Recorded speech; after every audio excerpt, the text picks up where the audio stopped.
Alara Sterling had 47 hours to marry the man she loved, $5 in her bank account, and a secret that would destroy everything the moment she revealed it.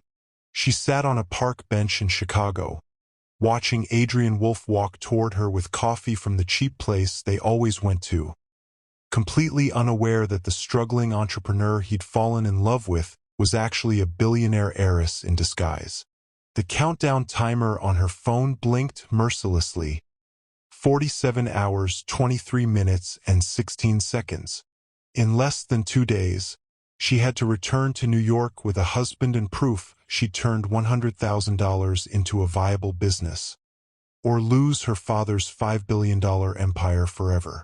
The empire she no longer cared about, because somewhere between the penthouse and the studio apartment with broken heating, between the trust fund and the actual job, between the life she'd known and the woman she'd become, Alara had made a catastrophic mistake. She'd fallen in love with a man who had no idea who she really was. And in 47 hours, she'd have to choose between the truth that would destroy them and the lie that would destroy her. But this story doesn't start with Alara's impossible choice. It starts 11 months earlier, in a Manhattan office where 3 privileged sisters learned that everything they'd ever known was about to be ripped away by the one man who was supposed to protect them, their father. Hey everyone, welcome to a story that's going to take you on an emotional roller coaster about identity, love, and what happens when 3 spoiled heiresses are forced to survive in the real world. Where are you watching from? Drop your location in the comments because this story is epic and I want to know where my community is located. And if you haven't subscribed yet, do it now, because the story has layers, twists, and 3 different love stories that will absolutely wreck you in the best way. This isn't just about rich girls learning to be poor. It's about discovering who you are when everything that defines you is stripped away. Subscribe because you need to see how all 3 sisters navigate this insane challenge. Trust me, you won't be able to guess where this goes. Now, let me take you back to the beginning, to the birthday that changed everything. Alara, Blair, and Clara Sterling walked into their father's private office at Sterling Tower expecting birthday gifts. They got exile instead. The triplets, identical in appearance but completely different in personality, had spent their entire 25 years insulated by wealth so extreme it was almost abstract. Alara, the eldest by 7 minutes, had channeled her intelligence into an MBA and a carefully constructed image as the perfect corporate heiress. Blair, the middle sister, had rebelled through art and bohemian affectation while still cashing trust fund checks. Clara, the youngest and quietest, had buried herself in academic pursuits, collecting degrees like other people collected shoes. All 3 had one thing in common. None of them had ever worried about money because they'd never needed to. That was about to change. Girls, sit down. Ambrose Sterling didn't look up from the documents he was signing. At 68, he was still formidable. A self-made billionaire who'd built Sterling Global from a single manufacturing plant into a holding company worth $5 billion. His steel-gray eyes, sharp jawline, and absolute certainty in every decision had made him a legend in business circles. And a terrifying father. Blair flopped dramatically into a leather chair, her vintage dress and artistic pretension on full display. Daddy, if this is another lecture about responsibility, I'm already bored. Clara sat primly, her hands folded like the perfect student she'd always been. Father, is everything all right? You seem tense. Alara remained standing, her finance training kicking in automatically. She analyzed the room like a hostile takeover scenario. 3 identical folders on the conference table, Howard Payne, her father's lead attorney, standing in the corner, with an unreadable expression and energy that felt deliberately staged. This wasn't a birthday celebration. This was an ambush. I'm disappointed, Ambrose said finally, looking up at his daughters. Profoundly disappointed in what I've created. The words landed like physical blows. Ambrose Sterling didn't do sentiment. He did strategy, execution, results. If he was expressing disappointment, something fundamental was breaking. You're 25 years old today, educated at the finest institutions, intelligent, capable, beautiful. He stood, moving to the floor-to-ceiling windows overlooking Manhattan, the city he'd conquered, and utterly, catastrophically unprepared to manage anything real. Alara's jaw tightened. That's not fair. I have my MBA from Wharton. I've been working at Sterling Global for 3 years, in a department I created for you, doing work that doesn't matter, supervised by people who would never dare critique an heiress. Ambrose turned back, his gaze surgical. Alara, tell me what our janitorial staff earns per hour. Alara opened her mouth, then closed it. She had no idea. She'd never thought to ask. Blair, how much does a gallon of milk cost? Blair laughed nervously, twirling a strand of her dark hair. Why would I know that? We have staff who... Clara, have you ever paid a bill? Negotiated a rent payment? Worried about choosing between groceries and medication? Clara's face flushed crimson. We have people who handle... Exactly.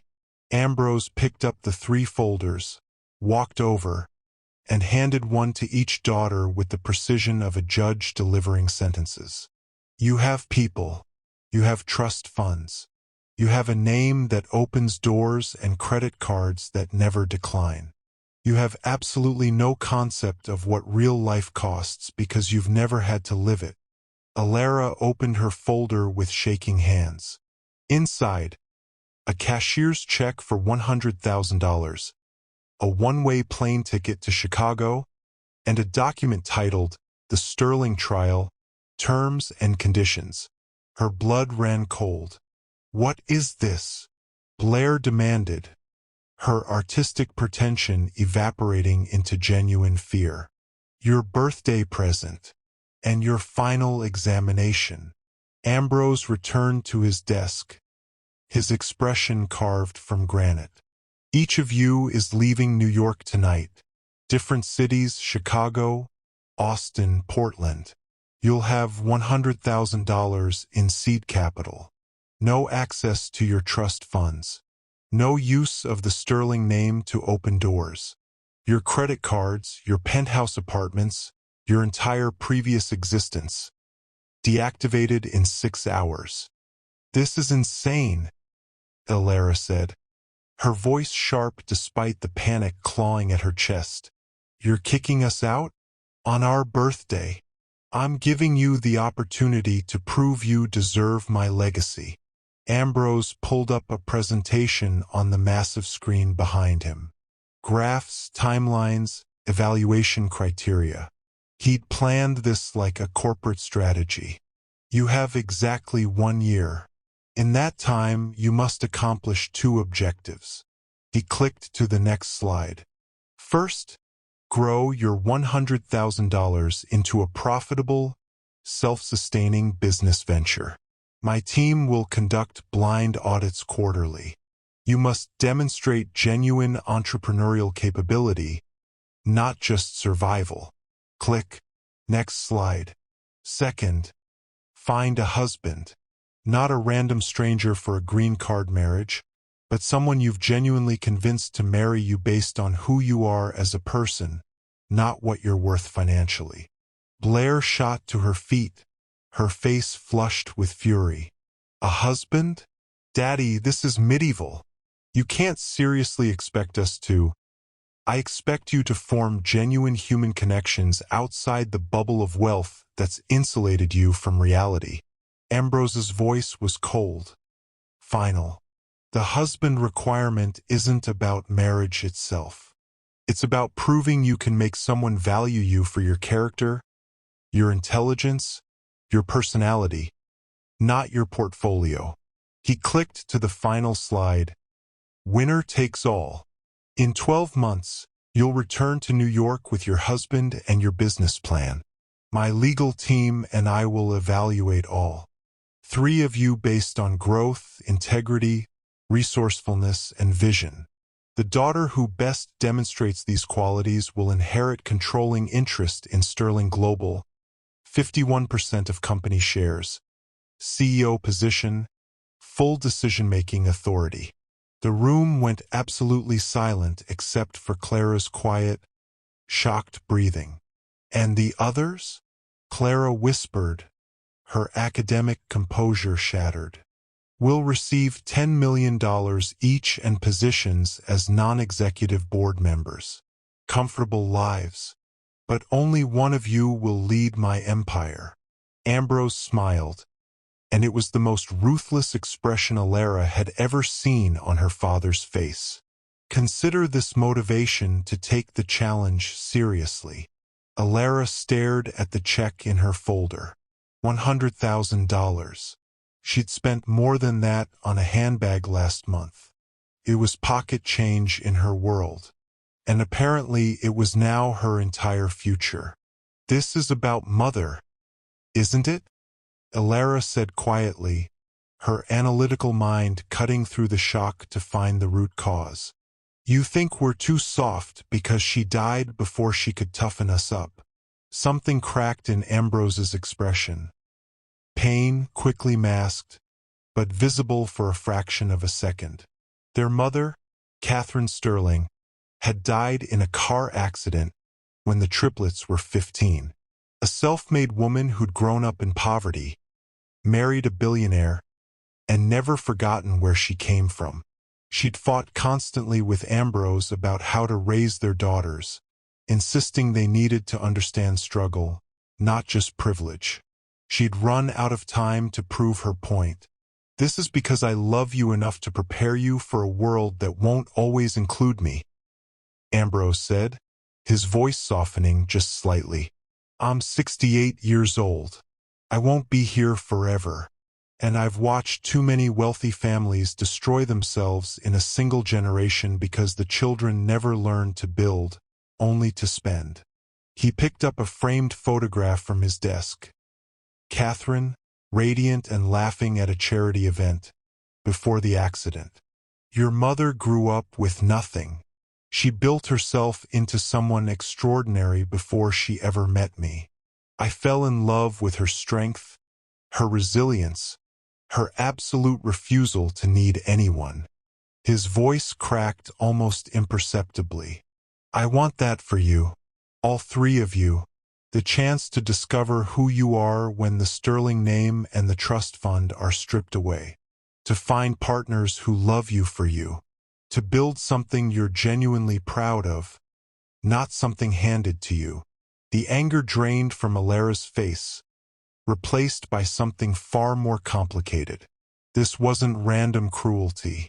This was grief, manifesting as the most extreme parenting experiment imaginable. A dead woman's final wish, executed by a father too terrified to lose his daughters the way he'd lost his wife. What if we refuse? Blair asked, her voice small now, stripped of bravado. Then you'll live comfortably on your trust funds for the rest of your lives. But you'll never touch Sterling Global. And you'll spend every day wondering if you could have been more than beautiful, privileged women who never tested themselves against reality. Ambrose looked at each daughter in turn. Your choice, but decide quickly. Your flights leave in 6 hours. Clara was crying silently, tears streaming down her face as the enormity of it sank in. Blair was pale, her artistic rebellion suddenly feeling very hollow against actual exile. And Alara, controlled, ambitious Alara, was staring at the check, doing rapid calculations about how far $100,000 would actually go in the real world. Not very far, she realized with creeping horror. 6 hours later, three identical sisters stood in three different airport terminals, holding one-way tickets to cities they'd never lived in, with money that suddenly felt like both too much and not nearly enough. Alara's plane lifted off toward Chicago at 11:47 p.m. Blair's flight to Austin departed 12 minutes later. Clara's red-eye to Portland took off at 12:15 a.m. And in the Sterling Tower office, Ambrose. Sterling stood alone, looking at a photograph of his late wife, wondering if he'd just saved his daughters or destroyed them. "This is what you wanted, Catherine," he whispered to the empty room. "God help me. I hope you were right." 11 months later, the results were more complicated than anyone could have predicted. Alara had built a successful consulting business from nothing, learned to survive on a budget that would have made her laugh a year ago, and fallen completely in love with a man who thought she was a struggling entrepreneur, not a billionaire heiress playing dress-up in normal life. Blair had discovered actual artistic talent when stripped of the safety net that had made her art a hobby, found work in a community gallery, and fallen for a musician who lived in a van and challenged every assumption she'd ever had about what mattered in life. Clara had taken over a failing independent bookstore, turned it profitable through sheer academic determination applied to real-world problems, and was engaged to an environmental activist who had no idea his quiet, bookish fiancé was worth billions. 3 sisters, 3 businesses, 3 men who had no idea who they were really marrying. And in 47 hours, they all had to return to New York and face the truth. The question wasn't who would win the empire anymore. The question was whether any of them could keep both the love they'd found and the legacy they'd fought for. Because the moment their husbands learned the truth, that everything had been a test, that the women they loved had been hiding billion-dollar secrets, some of those marriages were going to explode. And Ambrose Sterling's trial was about to reveal whether his daughters had truly grown or just gotten better at playing roles. What would you do in their position? Drop a comment and subscribe, because what happened next reveals what happens when secrets start to surface and the sisters realize they're not just competing against each other. They're fighting to keep the lives they've built from collapsing. Adrian Wolfe had no idea the woman he loved was lying to him. He sat across from Alara in the cramped coffee shop they'd claimed as their place over the past 8 months, watching her stare at her phone with an expression that made his chest tight. She'd been distant lately, distracted, anxious, checking that phone obsessively like she was waiting for a guillotine to drop. "You okay?" he asked, reaching across the table to touch her hand. Alara startled, then smiled. That beautiful, genuine smile that had first caught his attention when she'd stumbled into his non-profits fundraiser looking completely out of place. She'd been wearing a dress that was too nice for the venue, holding herself with a confidence that seemed borrowed. And when she'd introduced herself as a struggling business consultant, he'd believed her completely. Why wouldn't he? Adrian had spent his entire 32 years working with real people facing real problems. He ran a nonprofit helping formerly incarcerated individuals start small businesses. He knew struggle intimately, had lived it himself after his father went to prison when Adrian was 16, leaving his family bankrupt and his mother working 3 jobs. The idea that the woman sitting across from him, the woman who'd cried genuine tears over her first rejected client, who'd celebrated landing a $5,000 consulting contract like it was a $1 million deal, might be a billionaire heiress running a social experiment? It would never occur to him. That was what made Alara's deception so devastating and so necessary. "I'm fine," Alara said, squeezing his hand. "Just a big meeting coming up. Stressful." Not a lie exactly. The meeting with her father's legal team to determine who inherited Sterling Global was definitely stressful. But the omission, The fact that this meeting would reveal she was worth $5 billion was a chasm she had no idea how to cross. Adrian studied her, his dark eyes concerned. He was beautiful in a way that had nothing to do with the polished, manufactured attractiveness of the men in Alara's old world. His face was honest, lived in, marked by the kind of character that came from actual hardship. His hands were calloused from volunteer construction work. His clothes were thrifted but clean. Everything about him was real in a way Alara's previous life had never been. "You've been weird for a week," Adrian said gently. "Whatever this meeting is, you can tell me. We're supposed to be partners. Remember? Partners." The word landed like a knife in Alara's chest. 3 weeks ago, Adrian had proposed. Not with a ring. He couldn't afford one yet, he'd explained sheepishly, but with a promise. A future. A plan to build a life together, combining her consulting work with his nonprofit mission. Alara had said yes while her heart shattered, knowing she was accepting under false pretenses. Knowing that in a few weeks, he'd learn the truth and potentially never forgive her. "I know," Alara whispered, "and I promise after this meeting, everything will be clear. I need you to trust me a little longer." Adrian's expression softened. He had no reason to doubt her. In 8 months, Alara had never slipped, never revealed her real background. She'd learned to budget, to negotiate, to survive on the income from the consulting business she'd built from her father's $100,000. She'd learned what real work felt like, what actual accomplishment meant when it wasn't handed to you. And she'd learned what love felt like when someone wanted you for yourself, not your portfolio. That was the cruelest part of Ambrose Sterling's test. He'd forced his daughters to discover something real, knowing they'd eventually have to risk destroying it with the truth. "I trust you," Adrian said, and he meant it. Alara wanted to cry. 300 miles south in Austin, Blair Sterling was having a very different crisis. She stood in the community art gallery where she'd been working for 9 months, staring at a painting she'd created. Actual, genuine art, not the trust fund subsidized vanity pieces she'd produced in her old life. This piece was raw, honest, born from the terror and exhilaration of being broke and free simultaneously. It had sold for $3,000 that morning, her biggest sale ever, and she'd immediately felt guilty because she was still lying to the man who'd helped her create it. "Baby, that's incredible."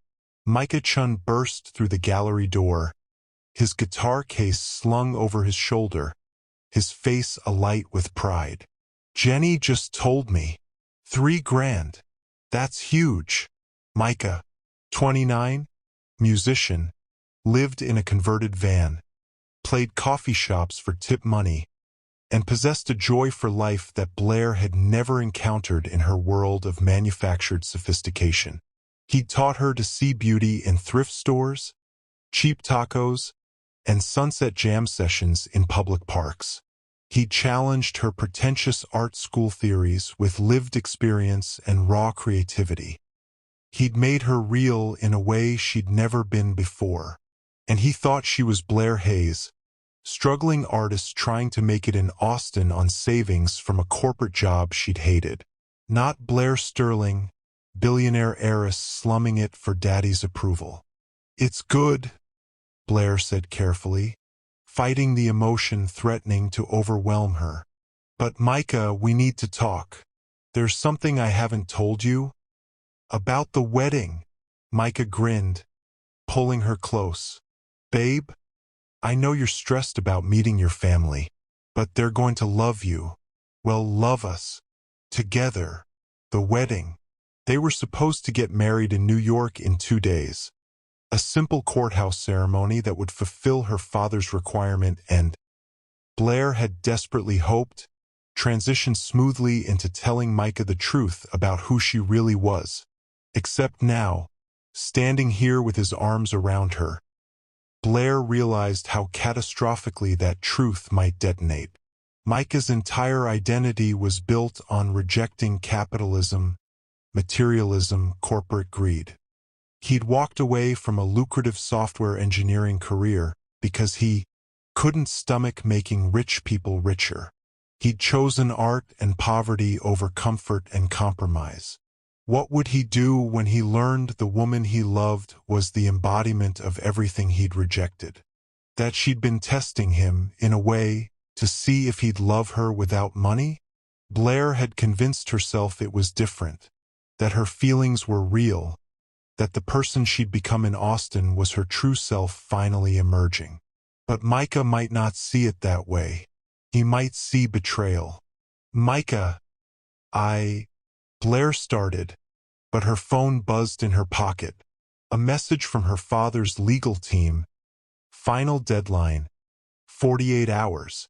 Return to New York with spouse and business documentation. No extensions. The gallery suddenly felt too small, too bright, too full of a life she'd built on a foundation of lies. I love you, Blair blurted out, the words desperate. Whatever happens in New York, whatever you learn about me, I need you to know that what we have is real. What I feel is real. This, she gestured at the gallery, at her art, at the life they'd created together. This is the realest thing I've ever had. Micah's expression shifted from excitement to concern. Blair, you're scaring me. What's going on? Just promise me you'll remember I said that. In 2 days, when everything gets complicated, remember that I love you. She kissed him before he could ask more questions, and tasted salt from tears she didn't remember crying. In Portland, Clara Sterling was having a panic attack in the back room of the independent bookstore she'd saved from bankruptcy. Not because of the business, Page and Proof was thriving now, her academic approach to inventory management and community programming having transformed it from a failing passion project to a profitable neighborhood institution. No, Clara was panicking because Daniel Torres, her fiancé, was currently in the front of the store having a very loud conversation with a customer about the evils of concentrated wealth and billionaire exploitation. These people are parasites, Daniel was saying, his voice carrying despite Clara's desperate wish that it wouldn't. They hoard resources while people starve. They play games with money that could change millions of lives. There's no ethical way to be a billionaire, period. Daniel was an environmental activist, a community organizer, a man who dedicated his life to fighting the exact kind of wealth inequality that the Sterling family represented. He was brilliant, passionate, and absolutely convinced that anyone with over $100 million was morally bankrupt. Clara had fallen in love with his conviction, his integrity, his absolute commitment to making the world more just. And in 48 hours, she had to tell him she was worth $5 billion. Well, potentially, if she won her father's competition. But even if she didn't win, she'd still inherit $10 million. An amount Daniel considered obscene, unethical, a sum no single person deserved to have while others suffered. Clara pressed her hands against the wall, trying to breathe through the rising panic. She'd practiced this conversation 100 times in her head, had written scripts, outlined arguments, prepared explanations for why she'd hidden the truth. None of them felt adequate, because the truth was simple and damning. She'd lied. For 11 months, she'd let Daniel believe she was a former grad student running a bookstore on student loan debt and grit. She'd let him fall in love with a fiction. And the real Clara, the heir to a fortune built on the exact corporate structures Daniel spent his life fighting, might be someone he couldn't love at all. Clara? Daniel appeared in the doorway, his expression soft now, concerned. Hey, You okay? You've been back here for 20 minutes. He was beautiful in his conviction. Tall, with dark hair pulled into a messy bun. Wearing a thrifted flannel and jeans with actual holes from wear, not designer distressing. Everything about him was authentic, earned, real. Everything about Clara's presence in his life was constructed. I need to tell you something, Clara said, her voice shaking. About my family. About where I come from. About... I know you're nervous about me meeting them, Daniel interrupted gently, pulling her into a hug. But babe, I don't care if your family's rich or conservative or whatever you're worried about. I'm marrying you, not them. Your past doesn't define who you are now.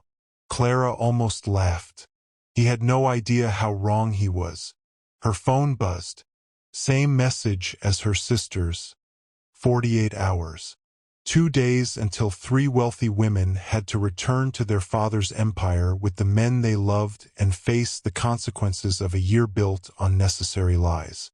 2 days until Ambrose Sterling's trial concluded and revealed whether his daughters had truly grown or just gotten better at deception.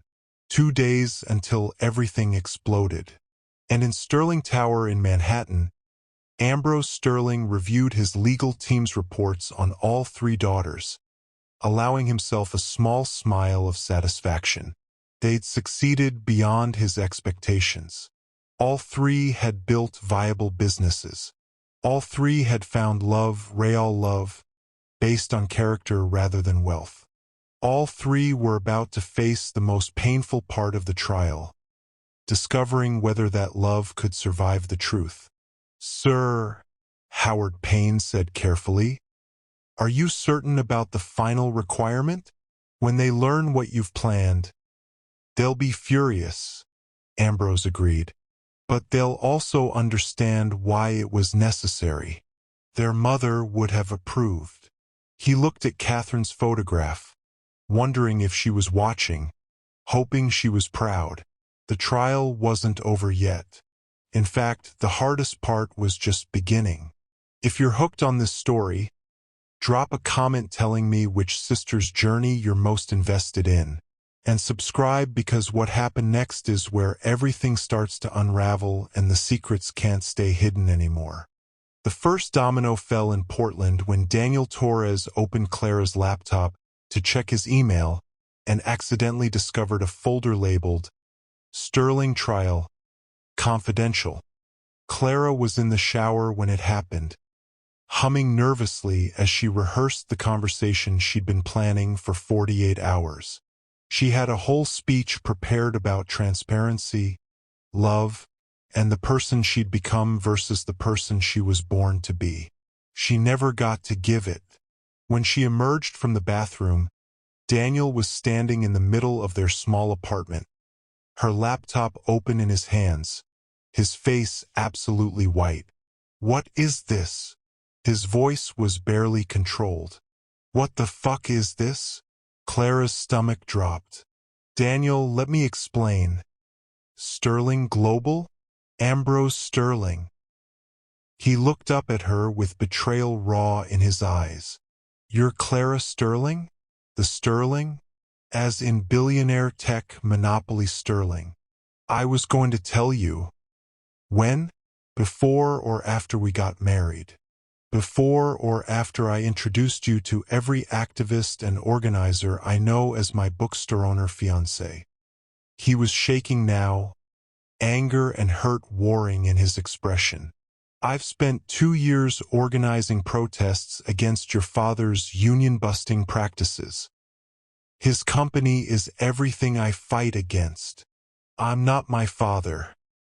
You let me think you were struggling. You let me loan you money when the bookstore had a slow month. Daniel's voice rose. I gave you $300 I couldn't afford because you said you might miss rent. Was that part of the game? Watching the stupid activist play hero? No. Daniel, the bookstore struggles were real. The money from my father was cut off. You had $100,000 safety net while I've been living paycheck to paycheck. He slammed the laptop closed. Everything was a lie. This whole relationship is built on a lie. Not everything. My feelings were part of an experiment. He pulled up the documents he'd read. Your father's trial. Marry someone within a year to prove you can form genuine connections. Clara, I'm not a person to you. I'm a fucking checkbox on your inheritance requirements. That's not true. Clara was crying now, desperate. I love you. That's real. The person I became here is real. I don't even know who that person is. Daniel grabbed his jacket, his hands shaking. I need to think. I can't look at you right now. He left, slamming the door. Clara stood frozen in her towel, her entire world collapsing, her phone buzzing with a message from her father's team. Final meeting in 36 hours. All parties must be present. In Chicago, Alara's phone lit up with a group text from Blair. Emergency. Daniel knows everything. He found Clara's files. He's devastated. Then Blair again. If he tells anyone, the media will figure it out. They'll find all of us. Our cover is blown. Alara looked across the coffee shop at Adrian. Still oblivious, still trusting, still believing she was the woman he thought he knew. She had 36 hours before the meeting, and maybe less than that before her entire carefully constructed life exploded just like Clara's. The trial was ending, but not the way any of them had planned. Blair got the panicked call from Clara at 3 in the morning. He left, Clara sobbed into the phone. He found everything. The trial documents, the Sterling files, all of it. He called me a liar and a manipulator, and he left. Blair sat up in bed, careful not to wake Micah sleeping beside her. Did he say anything about telling people? I don't know. He was so angry, Blair. He said I made him a checkbox on an inheritance form. He said our entire relationship was an experiment. Clara's breathing was ragged, panicked. What if he goes to the press? What if he tells his activist networks? They'll destroy all of us. They'll... Calm down. We need to think strategically. Blair slipped out of bed, moving to the bathroom for privacy. Does he know about me and Alara? The documents mentioned 3 daughters, 3 cities. If he's smart, and he is, he'll figure it out. Blair's mind raced. Daniel Torres was a community organizer with deep connections to progressive media. If he decided to expose the Sterling trial as a manipulative billionaire social experiment, it would make national news within hours. And Micah, with his anti-capitalist convictions, would hear about it before Blair could explain. I'm calling Alara, Blair said. We need a plan. Now. 10 minutes later, 3 sisters connected on an encrypted video call. The first time they'd spoken directly since their father's trial began. This is bad, Alara said, her voice tight with controlled panic. If the media gets the story before we can control the narrative. Control the narrative? Clara's face was blotchy from crying. Alara, I don't care about the narrative. I care about Daniel. He looked at me like I was a monster. We're all about to get that look, Blair said quietly. Once our men know the truth. And we have 36 hours before Father's meeting. Which means we need to tell them now. On our terms. Before they hear it from someone else. Alara closed her eyes, and for a moment, the confident businesswoman facade cracked completely. Adrian proposed to me 3 weeks ago. He thinks he's marrying a struggling consultant who cried over landing a $5,000 contract. When he finds out I'm worth billions, he'll feel exactly like Daniel feels, Clara finished. used, manipulated, like we ran experiments on them to win Daddy's approval. The silence on the call was heavy with the weight of what they'd done. What had started as their father's test had become something far more complicated when real feelings developed. When the roles they were playing became more authentic than their actual identities. What if? Blair started, then stopped. What? Alara pressed. What if we walk away? All three of us. We don't go back to New York. We forfeit the trial, keep our trust funds once they're reinstated, and we stay in the lives we've built. We tell our partners the truth, apologize, try to rebuild from honest foundations, and give up $5 billion? Alara's voice was sharp. To keep the men we love? Yes. Blair's voice was fierce. I don't care about the empire anymore. I care about Micah, about the life I've built here that's actually real. Clara nodded slowly. Daniel might never forgive me, but at least I'd be choosing him over the fortune. That has to count for something. Alara wanted to argue, wanted to point out that they'd worked too hard, sacrificed too much to walk away now. But she thought about Adrian's face. Honest, trusting, loving, and realized her sisters were right. The empire wasn't worth losing the only real thing any of them had found. Okay, Alara said. We tell them. Tonight. All of us. And then we let them decide if we're worth forgiving. But before they could disconnect, all three phones buzzed simultaneously with a message from their father. Media leak detected. Story breaking in 6 hours. Return to New York immediately for damage control. This is not optional. Their time had just run out. And somewhere in Manhattan, Ambrose Sterling watched the chaos unfold with grim satisfaction, knowing the final test was just beginning.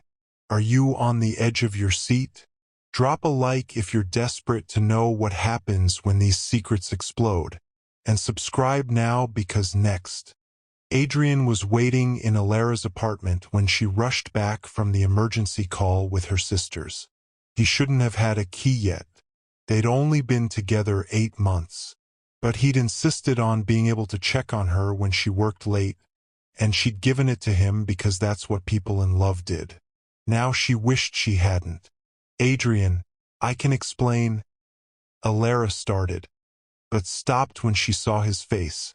He wasn't angry. He was devastated. How long have you known? His voice was quiet, controlled in a way that was worse than shouting. Alara's stomach dropped. Known what? That I'm Ambrose Sterling's godson. The world tilted sideways. What? Adrian stood, pulling out his phone, showing her a photo she'd never seen. A much younger Ambrose Sterling holding a baby at a christening, standing beside a man Alara vaguely recognized from old family photos. Your father and mine were best friends in college. Did business together for 20 years until my dad went to prison for fraud. Ambrose cut him off completely. Wouldn't even take my mother's calls when we lost everything. Alara couldn't breathe. You knew who I was? Not at first. I found out 6 weeks ago when your father's legal team contacted me. Adrian's expression was hollow.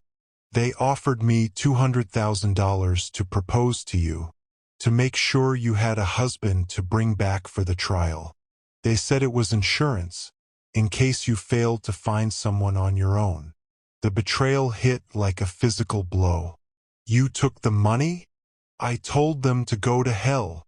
Adrian's composure cracked. I refused because I actually loved you, Alara.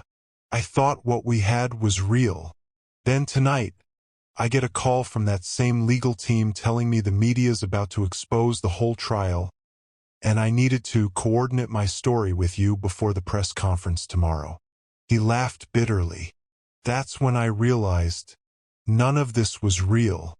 Your father set us up from the beginning. The nonprofit fundraiser where we met. His foundation sponsors my organization.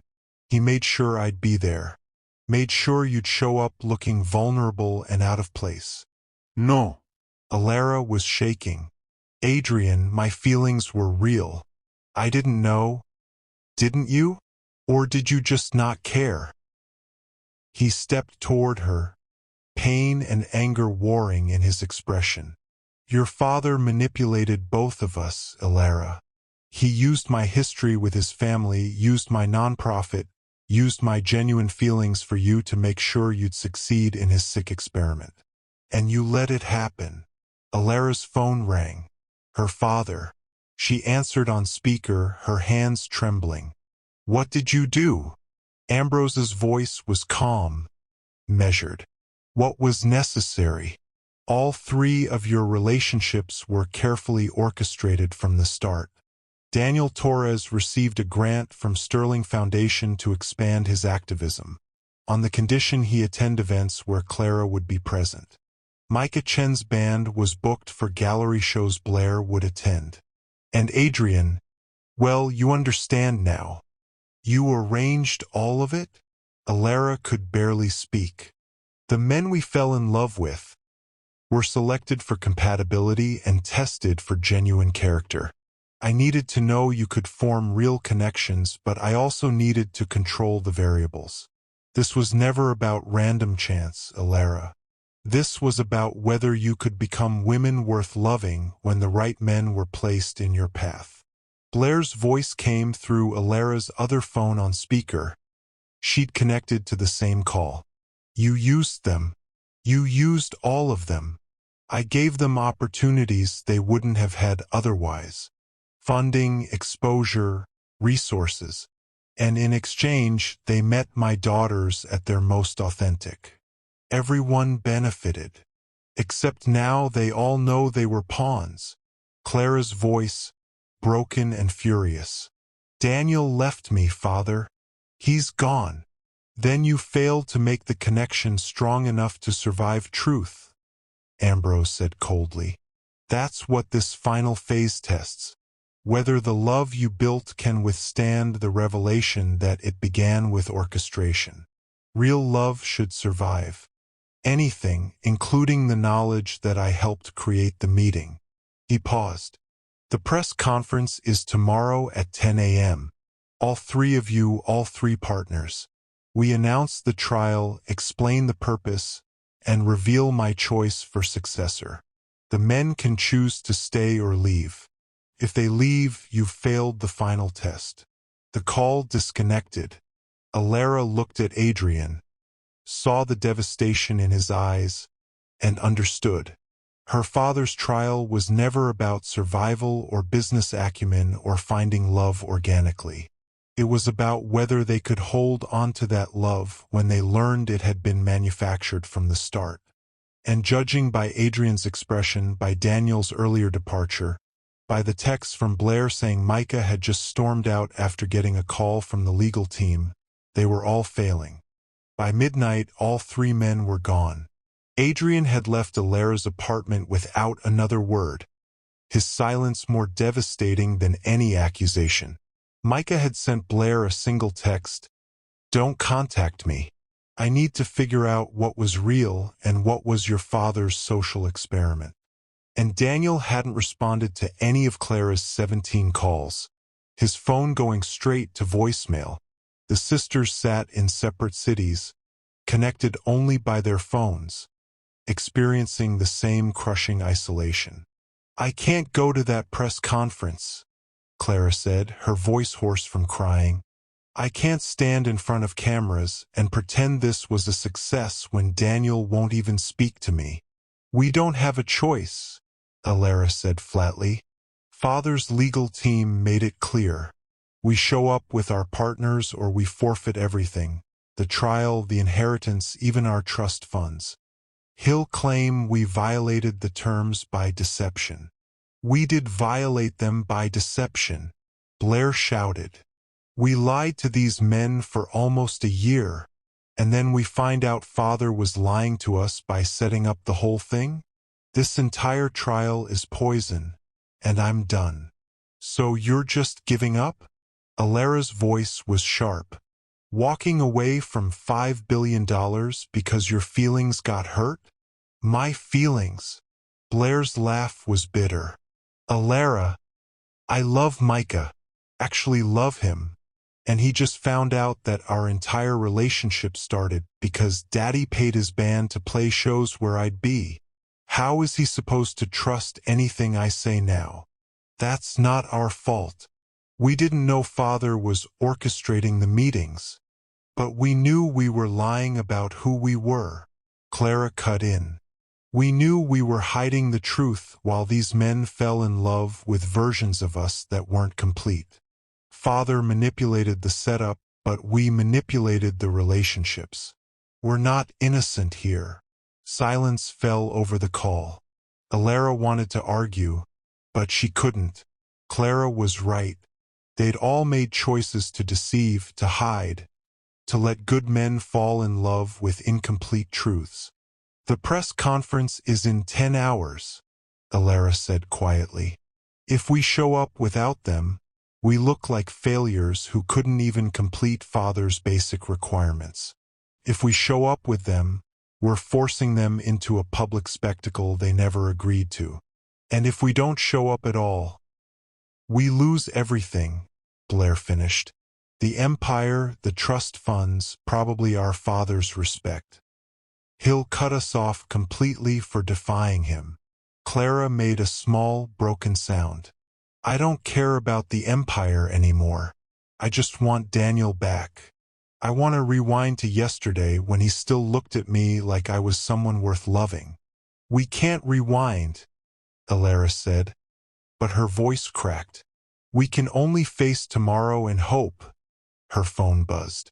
A message from Adrian. I'll be at the press conference. Not for your father. Not for you. But because I deserve to tell my side of this story. These men you used deserve that much. Blair's phone. Micah had sent the same message, word for word. Clara's. Daniel's text was shorter. I'll be there. But don't mistake my presence for forgiveness. The sisters sat in their separate apartments, knowing that in 10 hours, they'd face cameras, reporters, and 3 men who'd been manipulated by the Sterling family's games. Knowing that whatever happened at that press conference would either salvage their relationships or destroy them permanently. And knowing that for the first time in their lives, money and power couldn't fix what they'd broken. The darkest hour wasn't losing the empire. It was facing the men they loved and seeing nothing but betrayal looking back. 3 hours before the press conference, Alara Sterling made a decision that would either save everything or destroy it completely. She called her sisters. We're not doing this Father's way, she said without preamble. We're not standing on that stage like obedient daughters waiting for him to control the narrative. Blair's voice was cautious. What are you suggesting? I'm suggesting we blow up his entire plan. We go to that press conference, but we tell the truth. All of it. Not the sanitized version Father's PR team prepared. The real story, how he exiled us, manipulated our relationships, orchestrated meetings with men he'd pre-selected and financially incentivized to be in our paths. That'll destroy his reputation, Clara said quietly. Sterling Global stock will tank when investors realize the CEO engineered an elaborate social experiment using his own daughters. Good. Alara's voice was steel. He used us. He used Adrian, Micah, and Daniel. He turned love into a corporate strategy. If we're going down, he's coming with us. We're not going down. Blair's voice had changed, gained strength. We built real businesses. We became real people. We found real love even if it started with manipulation. That's not failure, Alara. That's succeeding despite Father's game. Alara felt something shift in her chest. You're right. We did succeed. Just not the way he planned.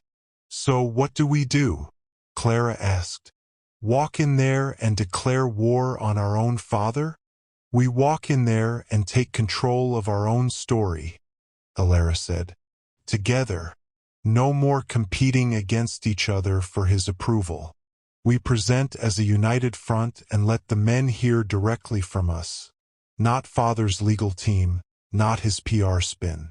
Just us, telling the truth. There was silence. Then Clara spoke, her voice stronger than it had been in days. Daniel told me once that the only way to fight power is with radical transparency. Make the invisible visible. Force systems to operate in the light where everyone can see the corruption. She took a shaky breath. Let's make father's manipulation visible. Let's show everyone exactly what he did to us and to them. And if the men still leave? Blair asked quietly. Then at least we'll know we told the truth, Alara said. And we'll have each other. That has to be enough. At Sterling Tower, Ambrose Sterling reviewed the press conference script his team had prepared. Polished. Professional. It painted him as a visionary father teaching his daughters valuable lessons about life, work, and love. It was complete fiction, but it would play well in the media. His phone rang. Howard Payne, his attorney. Sir, we have a problem. All three daughters just filed a joint statement with the press pool. They're not using our prepared remarks. They're going completely off script. Ambrose's jaw tightened. What kind of statement? A manifesto, sir. Detailing every aspect of the trial, including the parts we specifically advised keeping confidential. The financial arrangements with their partners, the monitored communications, the orchestrated meetings. Everything. For the first time in decades, Ambrose Sterling felt something close to fear. His daughters were supposed to be competitors, each fighting to win his empire. Instead, they'd unified against him. Catherine would have been proud. The thought came unbidden, accompanied by the memory of his late wife's voice. You can't control people into being strong, Ambrose. You can only give them room to discover their own strength. He'd thought the trial would teach them resilience. Instead, it had taught them rebellion. Let them speak, Ambrose said finally. Don't interfere. Sir, if they expose the full scope of the trial, then they'll have proven they're strong enough to stand up to me, which was the point all along. He ended the call and looked at Catherine's photograph. You were right, my love. As usual. Adrian Wolfe arrived at Sterling Tower 30 minutes early, his stomach churning with anger and confusion. He'd spent the night reviewing everything he thought he knew about his relationship with Alara, trying to separate what was real from what was manufactured. The problem was the feelings had been real.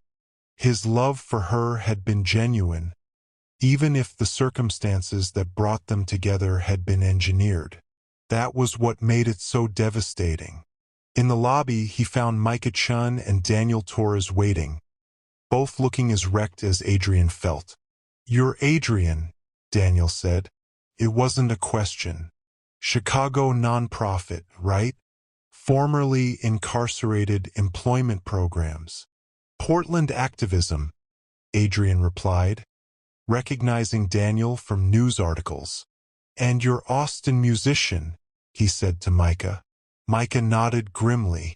Welcome to the club of men who got played by billionaires. They stood in awkward silence, three strangers bound by the same manipulation. Did you love her? Adrian asked Daniel. Clara, did you actually love her? Or was it all? I loved her, Daniel said immediately. That's what makes this so fucked up. I still love her. I'm just so angry I can't see straight. Same, Micah said. Blair's the most real person I've ever met, which is insane because apparently she's the least real person I've ever met. I don't know how to reconcile those things. I keep thinking about the moment I fell for Alara, Adrian said quietly. She was helping this elderly woman at our nonprofit navigate a business loan application. She was patient, kind, genuinely invested. That wasn't fake. I know it wasn't. But how much of the rest was? Daniel's voice was bitter. How much was strategy? Performance? Clara's bookstore success? Was she actually good at it? Or did her father's money smooth every obstacle? Blair's art sold because it was brilliant, Micah said defensively. Then he stopped, hearing himself. But would I have noticed her if her father hadn't paid to put her in my path? Was my love genuine, or was I conditioned to feel it? They stood there, three men trying to untangle authentic emotion from calculated manipulation, when the elevator doors opened and three identical women stepped out. Alara, Blair, and Clara Sterling. Not dressed in the professional armor their father had probably expected. Instead, they wore simple clothes, the kind they'd worn in their normal lives. No makeup, no jewelry, no performance. Just three terrified women facing the men they'd hurt. We're not using Father's script, Alara said, addressing all three men.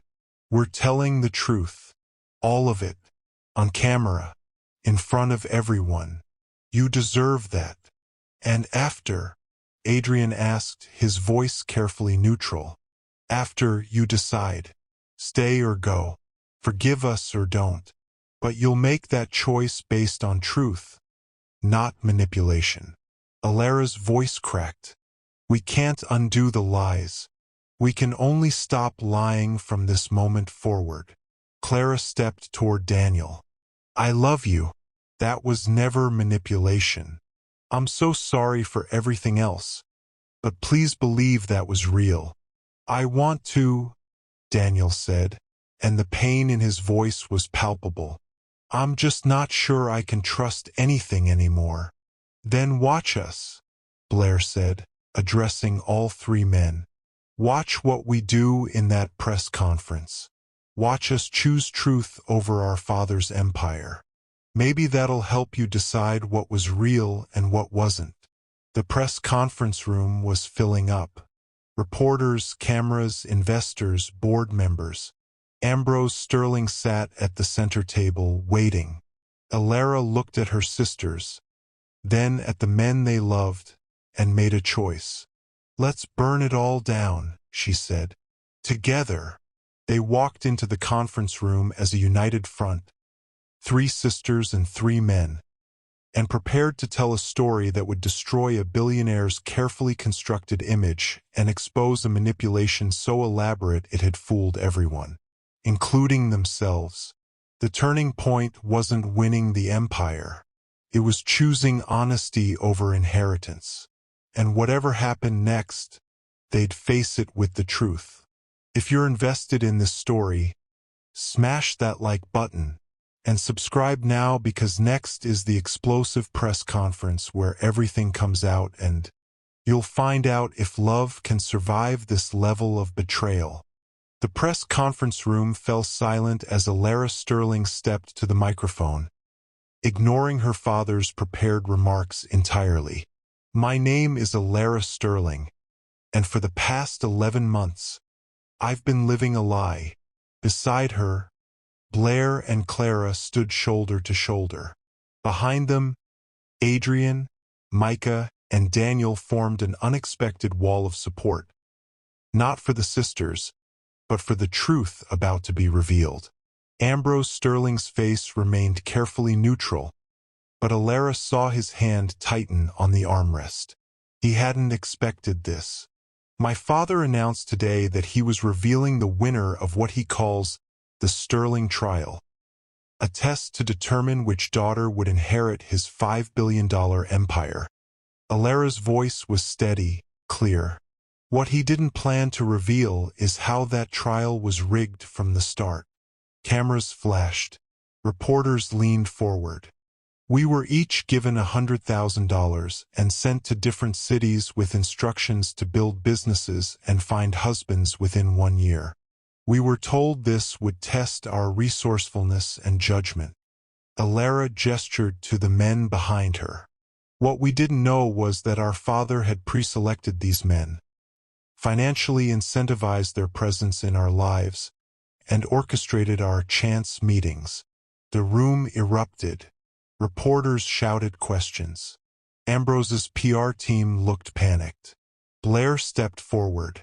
I fell in love with Micah Chun, believing our relationship was organic.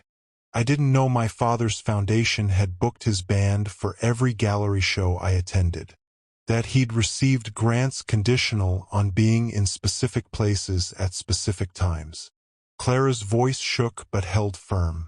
Daniel Torres received funding for his activism.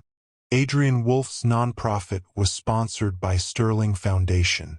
All 3 men were selected for compatibility with us and placed in our paths like pieces on a chessboard. We're not victims, Alara continued. We participated in deception. We hid our identities, our wealth, our true reasons for being in their lives. We hurt people we loved because we were too focused on winning our father's approval. She turned to face Ambrose directly. But this ends now. We're not competing anymore. We don't want an empire built on manipulation and control. We want the truth. Ambrose stood slowly, his expression unreadable. For a long moment, he simply looked at his 3 daughters standing united against him. Then he smiled. You pass. The room went silent. This, Ambrose gestured to the united front before him, was the real test. Not the businesses, not the marriages, but whether you'd eventually choose integrity over inheritance. Whether you'd stand up to me when it mattered. Alara's blood ran cold. You planned this too? I planned for the possibility. Your mother always said that real strength isn't winning games. It's refusing to play them. He looked at each daughter. You've spent 11 months proving you can survive, build, and love. Today you proved you can choose what's right over what's profitable. That's the quality a leader needs. He pulled out 3 identical documents. I'm splitting Sterling Global equally. 1/3 controlling interest to each of you. No competition. No winner. Just 3 women strong enough to run an empire together. The reporters exploded with questions, but Alara wasn't listening. She turned to Adrian, whose expression was complicated. Angry, impressed, exhausted. I'm still furious, he said quietly. At you, at your father, at this whole manipulative mess. I know, but watching you stand up there and choose truth over $5 billion? He stepped closer. That's the woman I fell in love with. Not the consultant, not the heiress. The person who does the right thing even when it costs everything. Beside them, Micah was speaking to Blair, his voice low but his hand finding hers. Daniel and Clara stood apart but talking, really talking, for the first time since the truth emerged.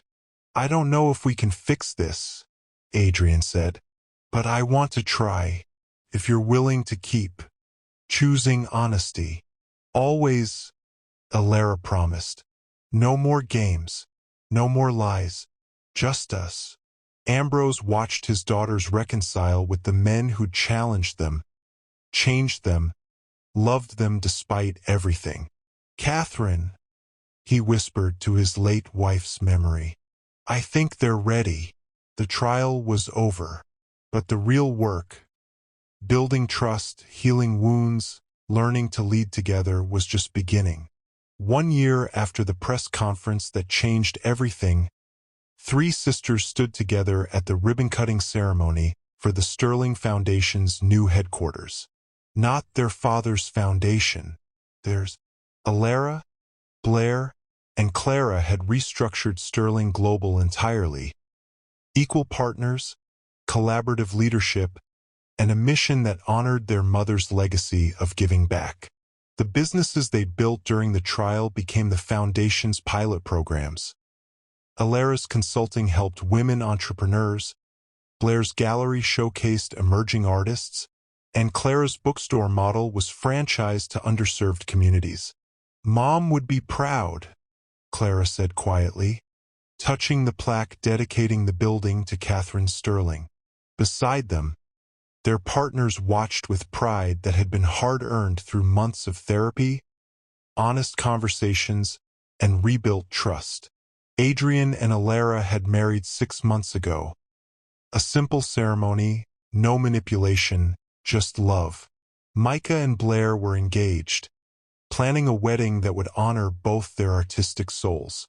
Daniel and Clara had chosen to wait, rebuilding slowly, but their commitment was evident in every careful touch. Ambrose Sterling sat in the front row, aged but content. His trial had broken his daughters down, but they'd rebuilt themselves into something stronger than he'd imagined. Leaders who chose integrity over profit. Women who'd survived manipulation and emerged with authentic lives. "Did you know they'd do this?"